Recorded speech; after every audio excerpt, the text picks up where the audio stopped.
তা বলেন ম্যাডাম, কি হয়েছে? আপনি শফিক সাহেব? জি জি জি, পুরোটাই শফিক। আমি আবিরের ব্যাপারে কথা বলতে এসেছি। আবির না, আবিরের ব্যাপারে কথা বলে কোনো লাভ নেই, কারণ ওর কপালে বিদেশ নেই। ওর বিদেশ যেতে আর কত টাকা লাগবে? করেন আপাতত যদি 45,000 টাকা দিতে পারে, তাহলে মনে করেন যে আমি একটা প্রস্তুতি নিতে পারি আর কি।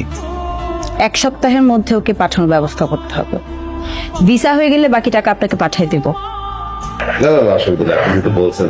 আর যদি না হয় তাহলে কি হবে জানেন? কি হবে বলো? হাজতে। আবিরের ভিসা হয়ে গেছে, কি বলো?